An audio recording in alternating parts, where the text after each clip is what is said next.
We knew there was going to be a butter sculpture. And almost as soon as I started talking to Sarah Pratt about the project and visiting her at the Iowa State Fair, we knew it was going to be a cow. Learning more from Sarah about Norma Duffy Lyon and how then Norma passed her butter and knife to Sarah, I think that story is exactly what we were trying to do for this exhibition, was to center these amazing stories. And then now Sarah is mentoring her two daughters, Hannah and Grace.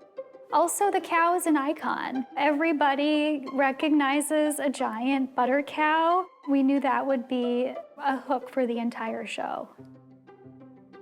I thought perhaps they would borrow some of my tools that I inherited from Norma, or maybe some of my research. And we just were in this conversation and I was getting really confused. The question that finally dawned on me was, how are we gonna get this cow to DC? And I'm sorry, what? I was all on board immediately, but surprised in the best way possible. How hard can this be? We're gonna build a refrigerated case and then you put the cow in the case. It was a lot more complicated than that. We had to do a lot of problem solving. We are in a historic building, so we also had to think about how much weight the floor could have, where the electricity was coming from, how much noise there would be.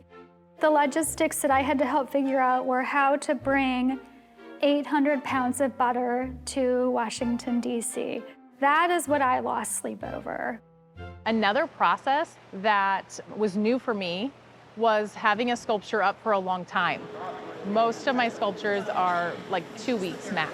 We worked a lot on how would we maintain it, what would we have in place for a maintenance plan. Maybe there's some spots on the back of the udder, but it's like right on the edge of that shadow.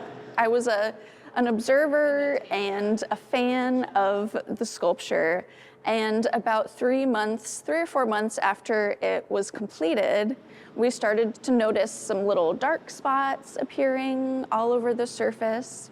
That's when I really jumped in a bigger role in the project. We as Iowans and many other states that have this tradition hold it very near and dear.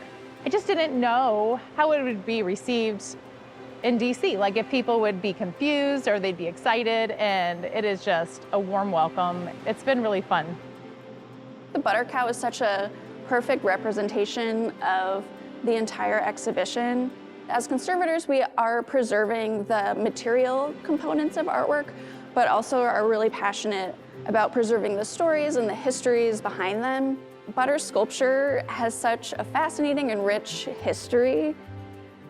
Since the show has been open, one of my favorite things to do is to stand in that gallery and have people discover the cow.